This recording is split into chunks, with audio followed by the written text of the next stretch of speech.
Hi friends, आज आपण मटरपासून तयार होणारी कुरकुरीत आणि झटपट रेसिपी पाहणार आहोत।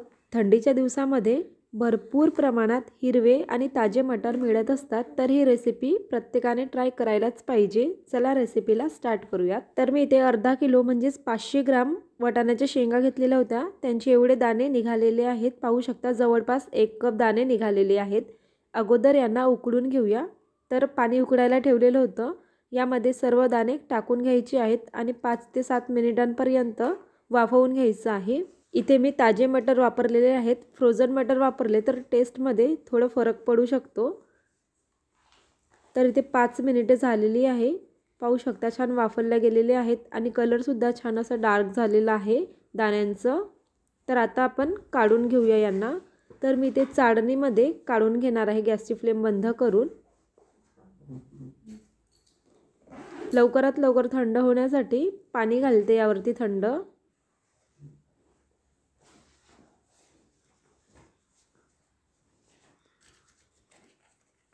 तर पाहू शकता थंड पडलेले आहेत। आता एका पसरट भांड्यामध्ये सर्व दाणे काढून घ्यायचे।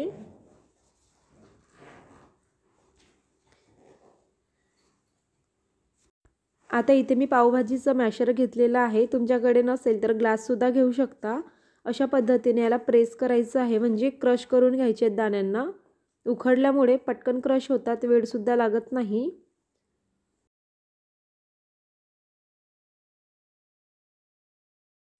थोडे दाणे अख्खे जरी राहिले तरी काही फरक पडत नाही, दाताखाली आले की खूप छान टेस्टी वाटतात।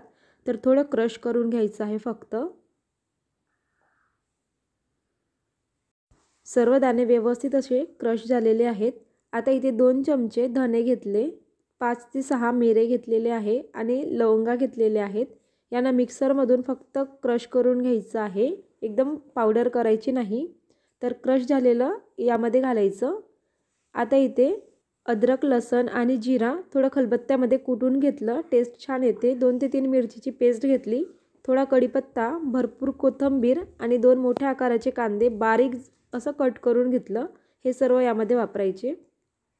इथे आले लसणाची पेस्ट वापरण्यापेक्षा थोडं क्रश करून घेतलं आले लसूण तर टेस्ट छान वाटतं।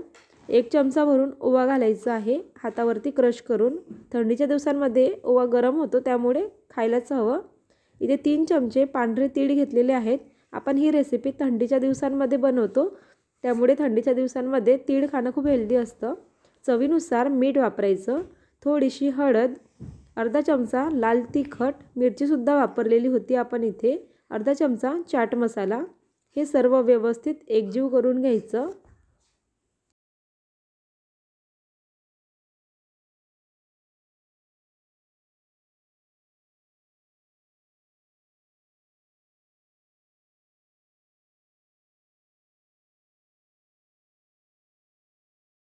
सर्व व्यवस्थित असं एकजीव झालं की यामध्ये बेसन घालायचं आहे। तर मी ते 1 कप बेसन घेतलं, परंतु पूर्ण वापरणार नाही, तर इथे 5 चमचे बेसन वापरायचं आहे।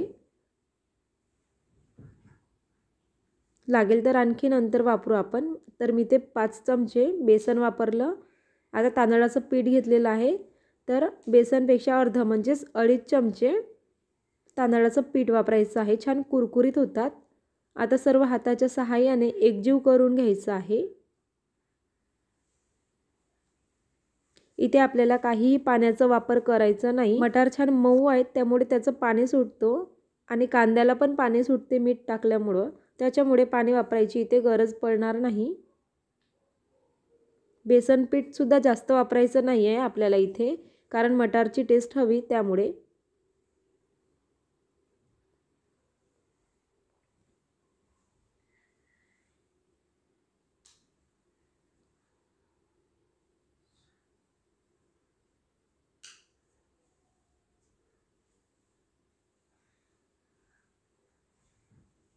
तर पाहू शकता इथे मी काहीही पाण्याचा वापर केला नाही, थोडं बाइंडिंगसाठी पाणी लागत आहे, त्यामुळे मी हातावरती थोडं पाणी टाकून घेते, म्हणजे वडे कटलेट बनवायला सोपं जाईल।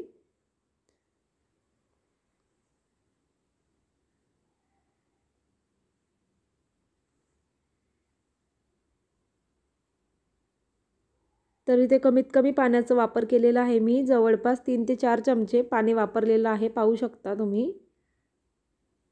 एकदम कमी पाण्याचा वापर करून इथे पीठ तयार झालं। आता हाताला थोडं पाणी लावायचं, मीडियम आकाराचा गोळा हातावरती घ्यायचा आणि वरून थोडं प्रेस करायचं, म्हणजेच कटलेटचा आकार द्यायचं। जेवढं पातळ होईल तेवढं पातळ करायचं आहे वडा आपल्याला, कारण छान कुरकुरीत होतो फ्राय केल्यानंतर। त्यामुळे तर याची जाडी पाहू शकता तुम्ही, एकदम कमी जाडी आहे आणि कडा जर तुटत असतील तर त्यांना बरोबर सेट करून घ्यायचं। तर अशा पद्धतीने एक कटलेट तयार झालं। याला एका प्लेटमध्ये ठेवायचं। दुसरं सुद्धा कटलेट अशाच पद्धतीने तयार करू। हाताला थोडं पाणी लावायचं, गोळा घ्यायचा आणि थापून घ्यायचा हातावरतीच। छोटे मोठे मीडियम कोणत्याही आकाराचे कटलेट तुम्ही ते तयार करून घेऊ शकता तुमच्या आवडीनुसार।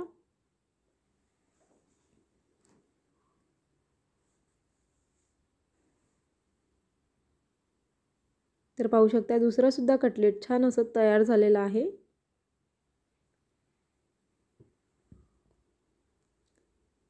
तर सर्व कटलेट मी अशाच पद्धतीने तयार करून घेतले।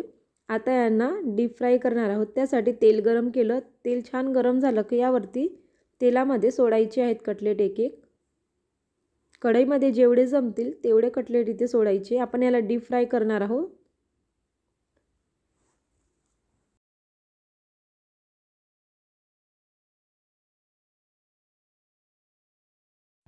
तेलामधील थोडे बुडबुडे कमी झाले की याची साईड चेंज करून घ्यायची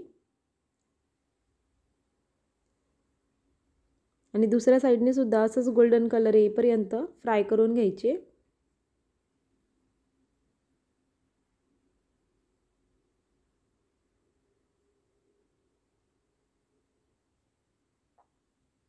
पाहू शकता मस्त असं गोल्डन कलर आलेला आहे। आता आपण झाऱ्यामध्ये काढून घेऊया सर्व कटलेट।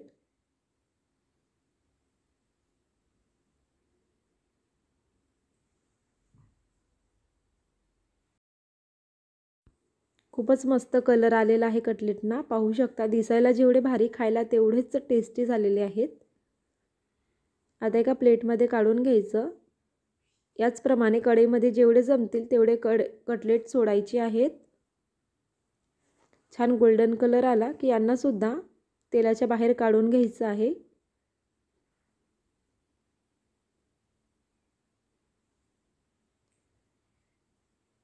खूप छान कटलेट तयार होतात झटपट, काहीही वेळ सुद्धा लागत नाही।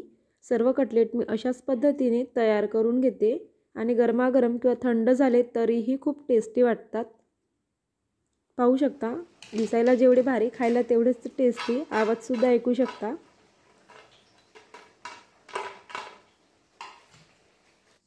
छोटे मुलं तर खूप आवडीने खातात, मोठ्यांना सुद्धा खूप आवडतील अशा पद्धतीचे कटलेट झालेले आहेत। एक तोडून दाखवते। ही रेसिपी जर तुम्हाला आवडली असेल तर प्लीज व्हिडिओला लाईक आणि चॅनलला सबस्क्राईब करायला विसरू नका। पुन्हा भेटूयात अशाच प्रकारच्या नवीन रेसिपीसह। खूप खूप धन्यवाद।